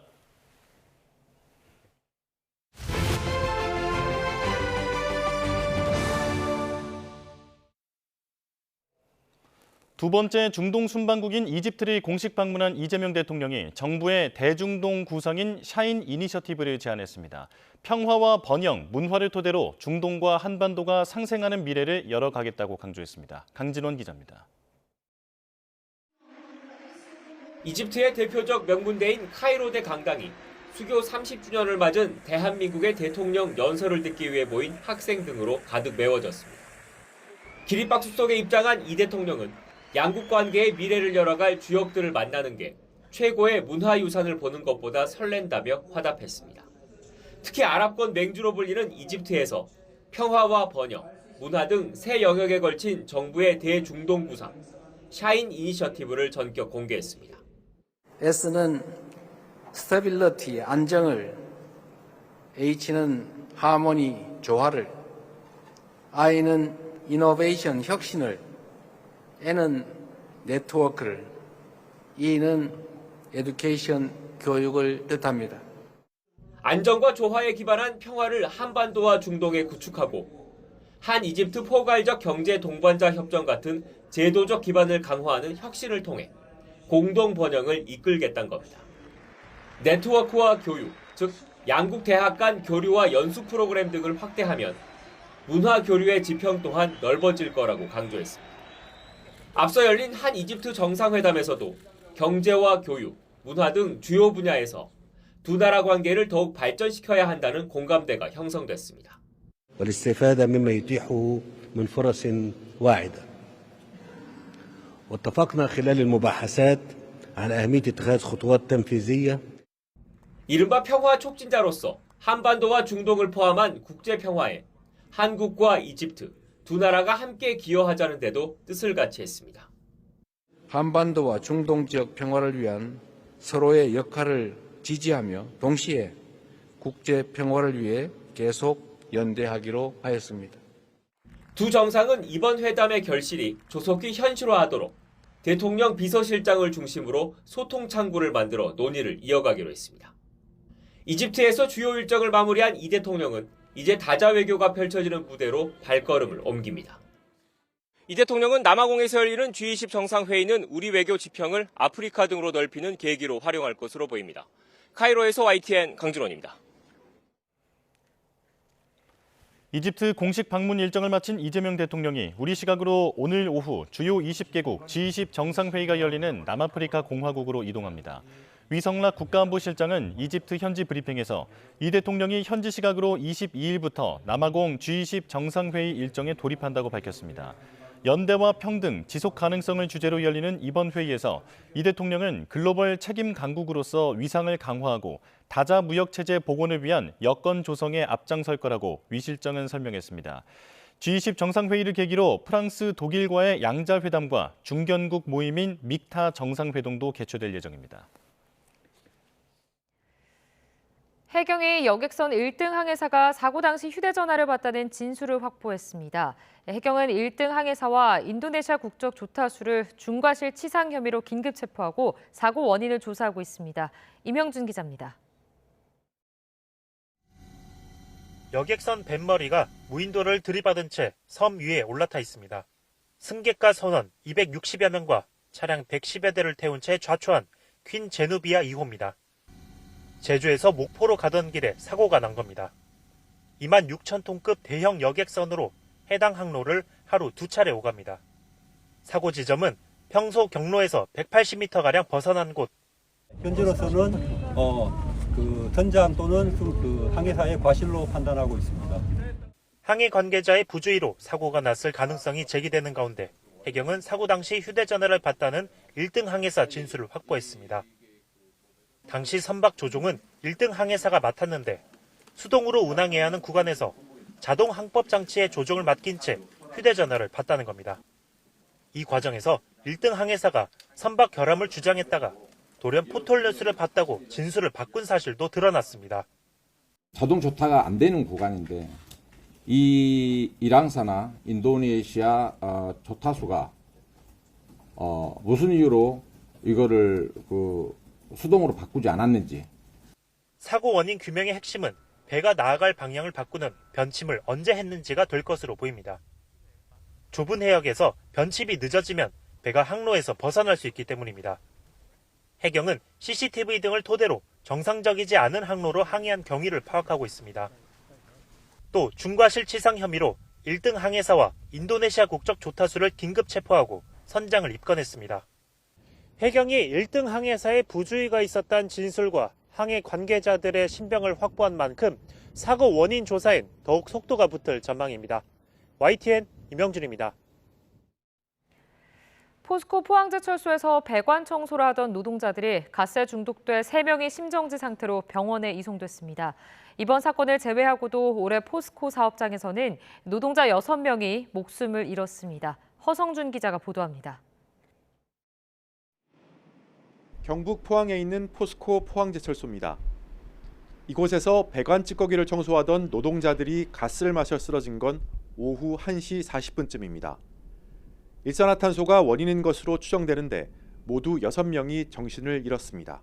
일산화탄소로 추정되는데 추정은 되는데 정확히 무슨 가스인지는 모르겠습니다. 가스가 노출된 게 아니고 관안에 들어있던 그 슬러지 제거 작업 중에 제가 발생한 것 같아요. 이 가운데 50대 협력업체 직원 2명과 포스코 소방대원 1명 등 모두 3명이 심정지 상태로 병원에 옮겨졌습니다. 나머지 노동자 3명도 호흡곤란 증상을 호소해 병원에서 치료를 받고 있습니다. 포스코 사업장에서는 노동자 사망 사고가 끊이지 않고 있습니다. 앞서 지난 5일에도 설비 점검하던 협력업체 직원들이 불산으로 추정되는 가스를 마시고 1명이 숨졌습니다. 또 건설 계열사인 포스코 ENC의 경남 김해와 경기 광명 사업장에서 사망 사고가 잇따랐습니다. 이번 사건을 제외하고 올해 포스코 그룹 사업장에서 목숨을 잃은 노동자만 6명입니다. 포스코는 사고가 날 때마다 재발 방지 대책을 발표했지만 사망 사고가 계속되면서 특단의 대책이 필요하다는 지적이 나오고 있습니다. YTN 허성준입니다. 충남경찰청은 천안 이랜드 패션 물류센터 화재 원인 규명을 위한 합동 감식을 국립과학수사연구원 소방당국과 함께 오늘 오전 10시부터 진행할 예정이라고 밝혔습니다. 경찰은 건물 설계 도면과 CCTV 분석 결과를 토대로 발화 추정 지점과 주변 시설물 등을 집중적으로 살펴볼 계획이라고 설명했습니다. 다만 추가 붕괴 위험성이 크고 아직 내부의 온도가 높아 드론을 활용해 건물 내부를 들여다볼 예정이라고 덧붙였습니다. 윤석열 전 대통령이 내란 재판에서 싹 다 잡아들이라는 지시는 반국가 단체를 말한 거라고 주장했습니다. 증인으로 나온 홍장원 전 국정원 1차장은 이재명, 우원식, 한동훈이 반국가 단체는 아니지 않느냐고 반박했습니다. 권준수 기자입니다. 일주일 만에 법정에서 홍장원 전 국정원 1차장을 다시 만난 윤석열 전 대통령은 직접 신문에 나섰습니다. 윤 전 대통령은 비상계엄 당일 통화에서 싹 다 잡아들이란 지시를 받았다고 증언한 바 있는 홍 전 차장에게 방첩사에게 대북 정보를 공유해 주라는 통상적인 지시를 내렸을 뿐이라고 말했습니다. 이에 홍 전 차장은 그럼 누구를 잡아들이라고 한 거냐고 되묻자 윤 전 대통령은 반국가 단체를 지칭한 거라고 선을 그었습니다. 그러니까 반국가 단체라고 하는 것이 바로 대공수사 대상이 되는 간첩이라든가 방첩 수사의 대상이 되는 사람들 아니겠어요? 예, 일반 사람은 아니잖아요. 여인영 사령관이 저에게 소위 체포자 명단을 불러주면서 제가 보기엔 문제가 생기는 것 같습니다. 아니 그러면 이재명, 예, 됐어요. 우원식, 한동훈이 반국가 단체나 간첩은 아니지 않습니까? 이후 윤 전 대통령 측이 정치인 명단을 불러준 건 여전 사령관이란 점을 강조하며 혐의를 부인하는 모습을 보이자 홍 전 차장은 오히려 목소리를 높였습니다. 그러면 방첩사령관 혼자 생각이란 말씀이십니까? 아니 그게 요지입니다. 그 요지인데. 예, 피고인 부하에게 책임을 전가하시는 건 아니죠? 아니 그 얘기를 하는 게 지금 아니에요. 예. 그 얘기하는 게 아니라. 여인 사령관이 왜 그런 요청을 한 겁니까? 윤 전 대통령 측은 체포조 명단을 적었다는 메모의 신빙성도 다시 문제 삼았습니다. 지난 기일 글씨체 지적에 이어 메모를 적은 종이 소재까지 따져 물었습니다. 하얀색 어떤 크기의 종이었습니까? 기억 안 나십니까? 좀 생각하고 있는데요. 글쎄 어떤 종이라기보다도 그냥 메모지였던 것 같습니다. 예, 포스트잇은 아니었습니다. 윤 전 대통령 측은 나중에 메모를 받아 적었다는 홍 전 차장 보좌관의 이름을 밝히라고도 했지만 홍 전 차장은 국정원법을 위반하는 진술을 강압적으로 요구하고 있다며 항의하기도 했습니다. YTN 권준수입니다. 지난 19일 한덕수 전 총리 재판에 증인으로 나왔던 김용현 전 국방부 장관의 변호인들이 방청석에서 소란을 피워 감치 명령을 받았지만 얼마 지나지 않아 풀려났습니다. 석방된 변호사들이 이번에는 재판부를 조롱하는 영상을 공개해 논란이 되고 있는데요. 화면으로 보겠습니다. 지난 19일 한덕수 전 총리의 내란 재판에 김용현 전 국방부 장관이 증인으로 나오자 소란이 시작됐습니다. 방청석에 있던 김 전 장관의 변호인 2명이 발언 기회를 달라고 요구하자 이진관 부장판사는 이를 거부했는데요.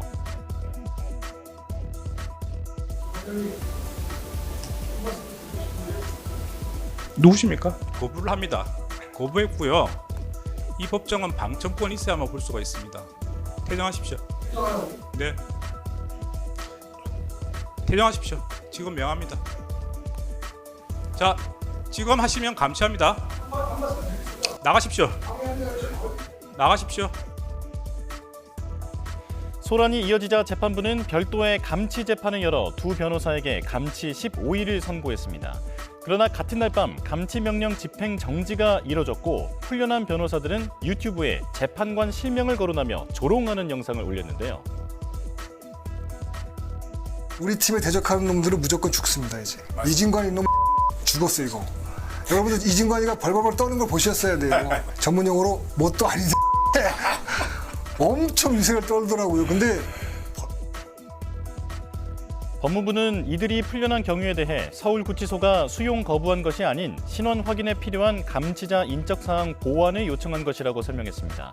법원으로부터 감치 집행장을 전달받아 검토한 결과 이름, 주민등록번호 등 최소한의 정보가 누락된 것을 확인했고 재판부에 인적사항 보완을 요청했으나 재판부가 보완이 어렵다는 이유로 감치 집행을 정지하고 즉시 석방했다는 건데요.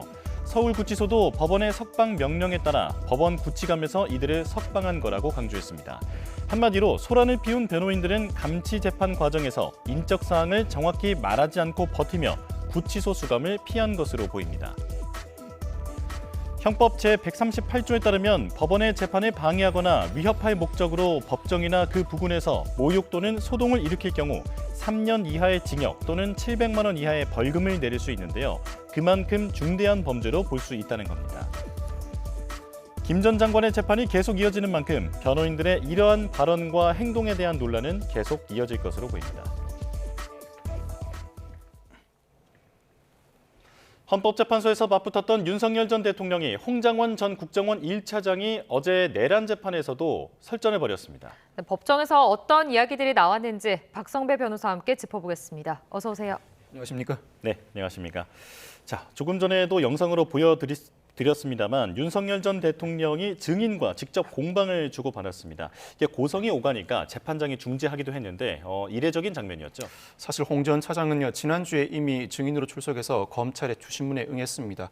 변호인에게 반대 신문 기회가 주어져야 하는데 시간의 제한 때문인지 지난주에 이어서 어제 다시 출석했고 어제 증인 신문 과정에서 변호인 측의 반대 신문에 응했습니다. 사실 증인에 대한 반대 신문은 변호인이 진행하기 마련입니다. 상황에 따라서 피고인으로부터 일정한 의문이 제기된다고 하더라도 변호인이 피고인으로부터 그 질문을 전달받아서 정제된 표현으로 반대 신문을 하기 마련인데 어제 증인신문 과정에서는 당사자인 윤 전 대통령이 직접 증인신문에 나섰습니다.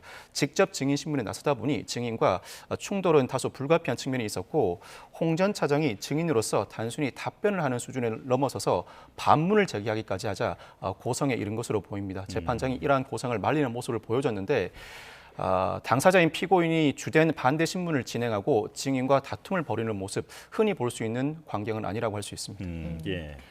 결국에는 체포조 명단 지시 그리고 또 싹 다 잡아들여라 이런 발언을 중심으로 지금 공방이 벌어졌는데 결국에 이 부분이 내란 혐의의 쟁점이 되기 때문이겠죠?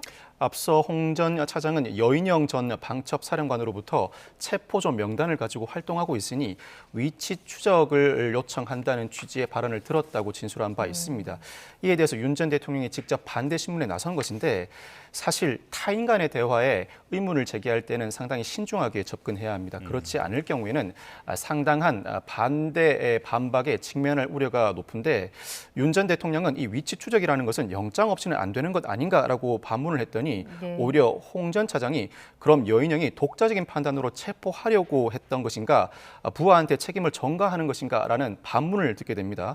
그러자 윤 전 대통령은 대통령이 수사를 모르는 사람도 아닌데 이상하다고 생각하지 않았느냐고 묻는 것이다라고 나름대로 톤을 낮춰서 묻자 홍 전 차장은 당시 비상계엄 상황이었고 정치인을 체포하는 것 자체가 탈법적 상황이었다. 그러한 맥락에서 이해하였다는 취지의 반론을 제기했습니다.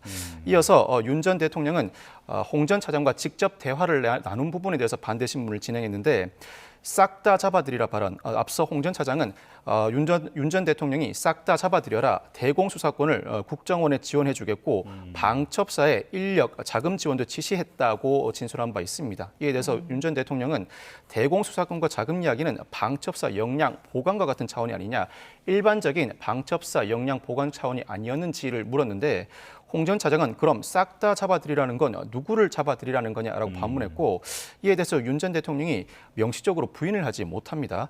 잡아들이라는 대상은 대공수사 대상이 되는 사람들 아니겠느냐라고 답변을 하자 오히려 반대 신문자와 증인이 뒤바뀐 것 같은 느낌으로 홍 전 차장이 이재명, 우원식, 한동훈이 반국가 단체는 아니지 않느냐라고 반문을 제기하는데 윤 전 대통령이 직접 반대 신문에 나선 것 자체가 전략적으로 성공할 수 있을지는 다소 의문이 제기되는 상황입니다. 그렇군요. 자, 체포조 명단과 관련한 홍장원 메모, 이게 그 예전에 헌법재판소부터도 큰 화제였는데 지금 윤 전 대통령 측은 역시나 네, 잠시만요. 지금 속보가 들어왔습니다. 자, 대장동 항소 포기로 정진우 서울중앙지검장이 사퇴한 이후에 새로 임명된 박철우 지검장이 출근하고 있습니다. 현장으로 가보겠습니다. 얘기하고 있는데 이에 대해서 좀 어떤 입장이시고 왜 그런 의견 전달하셨는지 좀 설명해 주시면 감사하겠습니다. 저에 대해서 좀 정확하지 않은 내용이 많이 퍼져 있는 것 같습니다. 저는 서울중앙지검장의 직책 수행에 최선을 다하겠습니다. 세부적으로는 따로 입장은 없으신 건가요, 그러면? 지금 여기서 말씀드릴 사항은 아닌 것 같습니다. 항소 포기 사태 당사자가 지검장에 부임하는 만큼 내부에서도 반발 목소리가 있는 게 사실인데요. 좀 조직 안정화 위해서 어떤 노력을 하실 예정이신지요? 이번에 검찰 구성원들께서 반발하는 점은 저도 충분히 이해합니다. 이해하고 저는 조직 안정화에 최선을 다하기 위해서 다양한 의견을 많이 듣고 존중하겠습니다.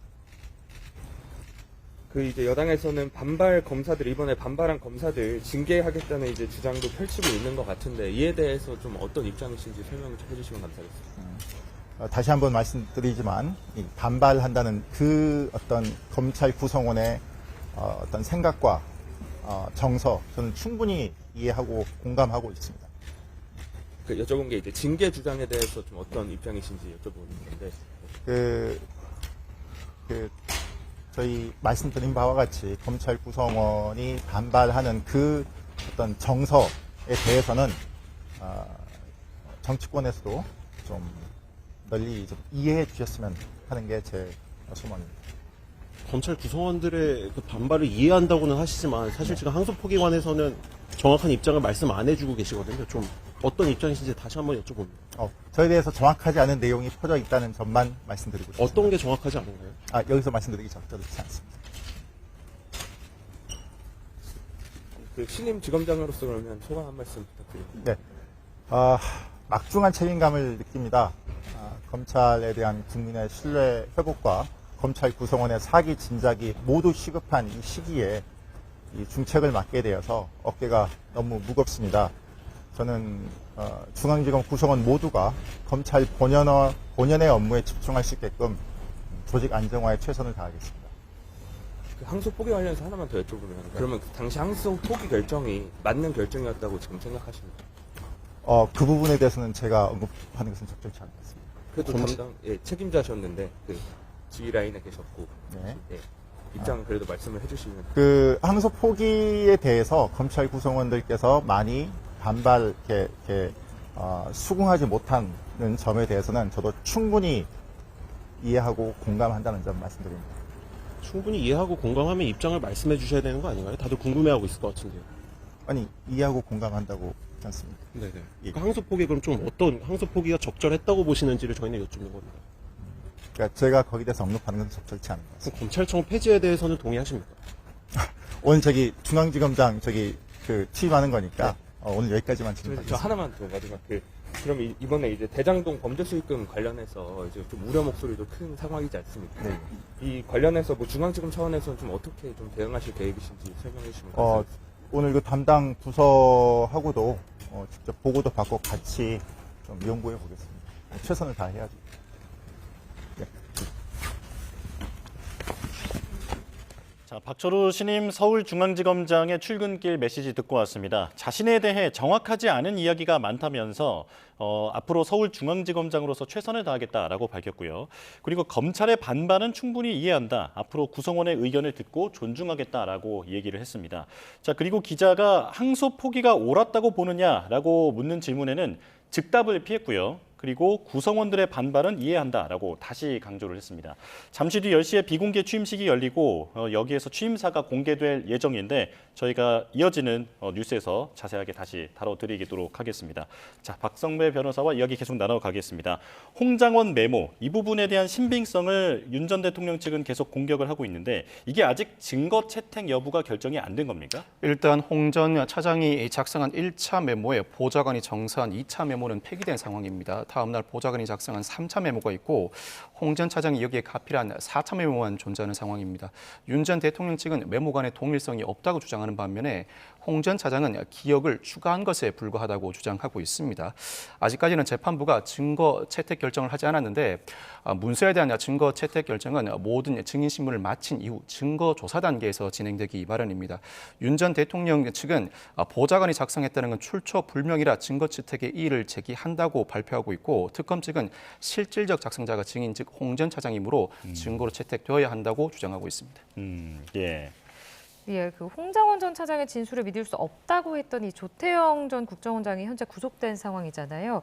이 부분도 좀 재판부가 홍 전 차장의 그 증인의 신빙성을 좀 판단하는데 영향을 줄 거라고 보십니까? 일부 영향을 미칠 것이라고 네. 예상합니다. 그 이유는 조태영 전 국정원장이 구속된 혐의 자체가 계엄군이 이재명, 한동훈 잡으러 다닌다고 홍 전 차장이 보고했음에도 불구하고 국회에 알리지 않은 직무유기 혐의, 나아가서 홍 전 차장 주장을 반박하기 위한 국정원법상 정치 중립 의무 위반 혐의이기 때문입니다. 이 사건 재판이 진행되고 있는 재판부는 아직까지 재판을 진행할 뿐 명시적인 판단을 내리지 않았지만 일단 구속영장을 발부한 조태현 전 국정원장에 대한 영장 전담 재판부가 이런 사실관계를 사실로 받아들인 이상 이 부분은 이 사건 재판부에도 영향을 미칠 수밖에 없습니다. 예. 자, 그리고 내란 재판부가 동기의 휴전기도 건너뛰고 속도를 내겠다라고 밝혔지만 윤 전 대통령의 구속 기한은 1월 18일까지입니다. 그렇다면 만약에 이 이후에 그 선고가 이루어지게 된다면 윤 전 대통령은 석방이 되는 겁니까? 윤 전 대통령이 석방된 상태에서 선고가 이루어질 가능성은 낮아 보입니다. 일단 이 사건 재판을 진행하는 재판부는 윤 전 대통령 사건에 김용현 전 국방부 장관 등 전직 군 수뇌부 3명, 조지호 경찰청장 등 경찰 지도부 4명의 사건을 모두 병합하기로 결정했습니다. 병합한 상태에서 내년 1월 중순쯤에 최후 변론을 3일간에 걸쳐 진행하고 이 일정에 따르면 2월 정도에 선고될 것으로 전망됩니다. 병합하게 되면 윤 전 대통령 사건뿐만 아니라 김용현 전 국방부 장관, 조지호 전 경찰청장 등 모든 피고인들의 혐의가 일부 유기적인 관계에서 일목요연하게 한 번의 선고가 이루어질 수 있습니다. 그렇지만 윤 전 대통령의 구속기간이 1월 18일까지인데 이 구속기간은 이 사건으로 인해 구속된 것이 아니라 특수공무집행 방해 등 혐의로 구속된 사건입니다. 이에 따라서 특수공무집행 방해 등 사건의 재판부가 1월 18일 이전까지 선고를 내릴 가능성이 상당히 높습니다. 선고를 내리지 못한다면 구속기간을 연장할 것이고 그 이전에 선고를 내림으로써 결국 구속 상태가 유지된 상태에서 내란 재판부도 선고를 이어나갈 가능성이 높아 보입니다. 예. 자, 이제 도이치모터스 주가 조작 사건도 좀 짚어보죠. 도주했던 도이치 주가 조작 주포 이모 씨를 34일 만에 체포를 했습니다. 어떤 의혹을 받고 있는지 짚어주시죠. 이모 씨는 도이치모터스 주가 조작의 또 다른 1차 주포입니다. 김건희 씨의 증권 계좌를 관리한 것으로 알려져 있고 김건희 씨에게 다름 아닌 건진법사를 소개해준 인물이기도 합니다. 지난달 압수수색 도중에 2층에서 뛰어내리는 다소 이례적인 장면을 연출했는데 이후에 특검이 체포영장을 발부하고 지명수배했다 경찰의 협조를 얻어 어제 충주효에서 인근에서 체포하기 이르렀습니다. 사실 이모 씨의 경우에는 1차 주가 조작의 주포로 알려져 있지만 1차 주가 조작은 공소시효가 도과했을 가능성이 상당히 높습니다. 그럼에도 불구하고 특검이 이모 씨에 대해서 다시 한번 조사를 진행한다는 의미는 2차 주가 조작에도 일부 관여한 정황이 이미 드러나 있다고 보는 것이 합리적인 판단으로 여겨집니다. 예. 근데 왜 달아나야 했느냐 이게 궁금한데 앞서 지난 검찰 조사 때는 불기소 처분되지 않았습니까? 그렇습니다. 지난 검찰 조사 때에는 김건희 씨와 더불어 불기소 처분이 되었습니다. 일부 의혹을 살만한 대목이 포착되기도 했지만 더군다나 1차 주포로서 김건희 씨의 계좌를 관리한 정황도 포착된 반면에 검찰은 여러모로 고의가 인정되지 않는다는 등의 사유를 들어서 모두 불기소 처분한 것으로 전망합니다. 그렇지만 이미 도주한 상황에서 체포되었습니다. 체포한 직후 관련된 조사가 이어졌을 것이고 이 상황에서는 특검이 곧바로 구속영장 청구를 할 수밖에 없습니다. 구속영장 청구를 하면서 이미 이 특검이 어느 정도 혐의를 두고 있는 2차 주가 조작과의 관련성, 혐의가 인정되는 사유들이 다소 소상하게 드러날 가능성이 높아 보입니다. 네.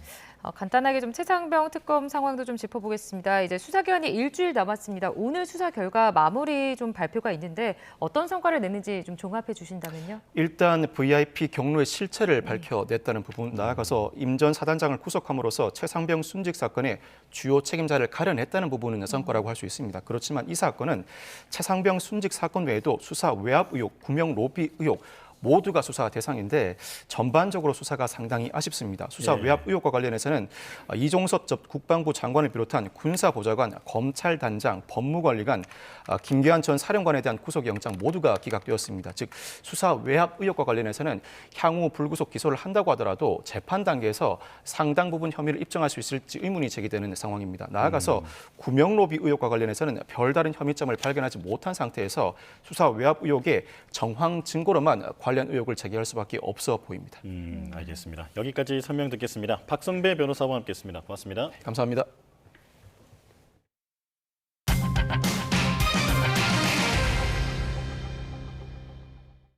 어제 엔비디아의 호실적에 힘입어 4천선을 다시 탈환했던 코스피가 오늘은 4% 넘게 급락 출발했습니다. 네, 원달러 환율은 상승했는데요. 증시 개장 화면 함께 보시죠. 자, 어제 반등에 성공하며 4천선을 탈환했던 코스피, 오늘은 4%대 폭락하고 있습니다. 지금 코스피가 2.4% 내린 3,908포인트로 개장했고요. 그리고 현재는 3.87% 내린 3,849포인트를 지나가고 있습니다. 자, 코스닥도 3% 넘게 하락하고 있는데요. 장 개시부터 2.75% 넘게 빠졌고 현재는 860포인트 선을 지나가고 있습니다. 자, 엔비디아 실적 효과로 뉴욕 증시가 장 초반에는 강세를 보였지만 이후에 AI 거품론 그리고 12월 금리 인하 불확실성이 재부각되면서 하락 반전했는데요. 그 영향이 지금 우리 증시에도 오고 있는 것으로 보입니다. 특히 기술주 중심의 나스닥이 2% 넘게 빠졌기 때문에 우리 증시에 직격타가 되고 있는 것으로 보이는데요. 원달러 환율도 오르고 있습니다. 4.5원 오른 1,442.4원을 기록하고 있는데 금리 인하 기대감 축소 그리고 엔화 약세 영향도 반영이 되고 있는 것으로 보입니다. 지금까지 개장 상황 살펴봤습니다. 이달 들어 어제까지 우리 수출이 1년 전보다 8% 넘게 증가하며 호조세를 보였습니다. 관세청은 11월 1일부터 20일까지 우리 수출액이 385억 달러로 지난해 같은 기간보다 8.2% 늘었다고 잠정 집계했습니다. 품목별로는 반도체가 지난해보다 26.5% 수출이 늘어난 97억 5천만 달러를 기록하며 수출 호조세를 견인했습니다.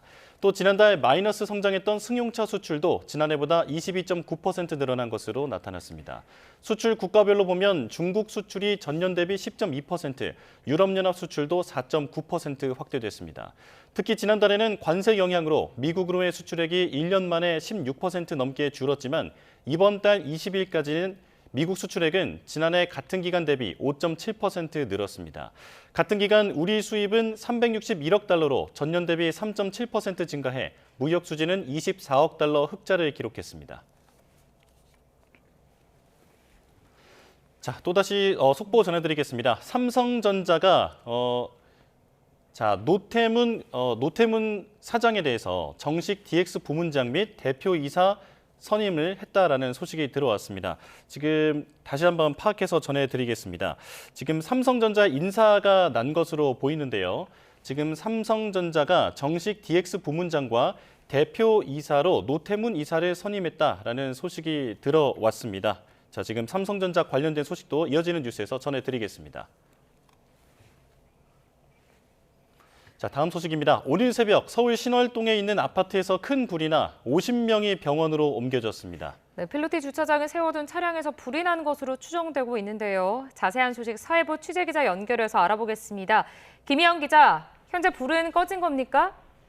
네, 불은 1시간 전쯤에 완전히 꺼졌습니다. 먼저 화면 보시면 아파트 1층으로 보이는 곳에서 새빨간 불길이 치솟습니다.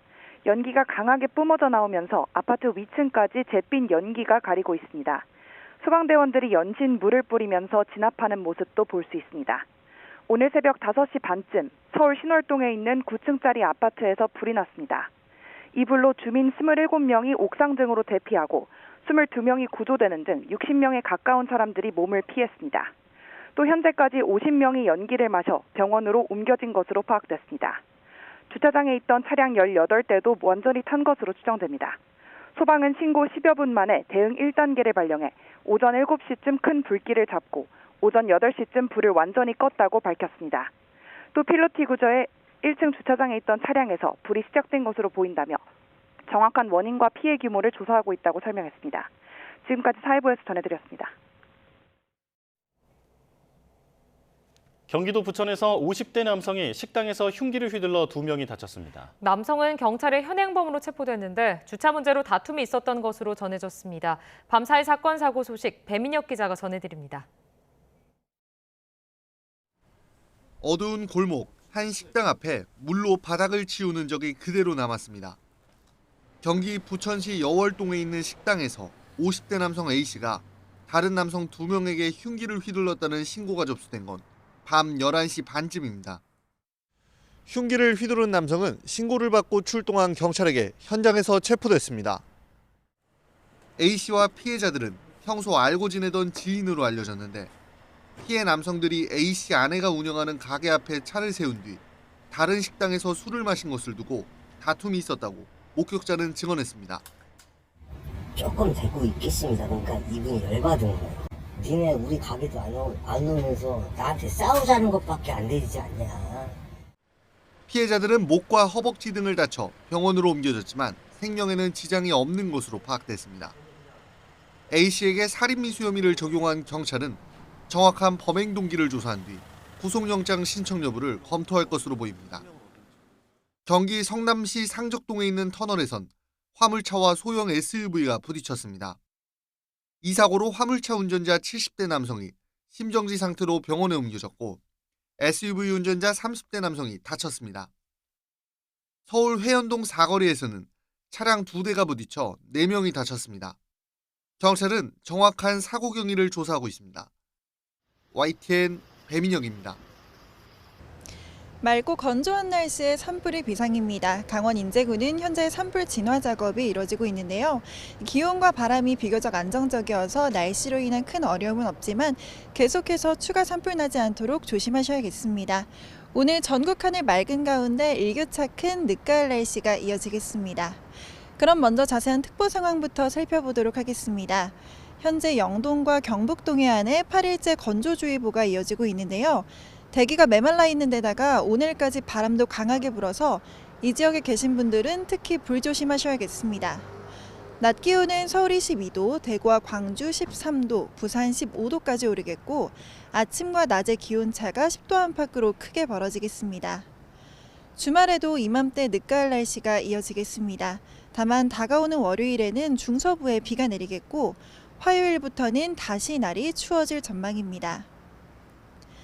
막바지 늦가을이 절정이지만 연일 산불 위험이 커지고 있습니다. 주말 산행 계획하신 분들은 산림 근처에서는 화기 사용을 자제하는 등 더욱 각별한 불씨 관리가 필요하겠습니다. 지금까지 YTN 정수현입니다. 뉴스업 금요일 순서 마칩니다. 함께해 주신 여러분 고맙습니다.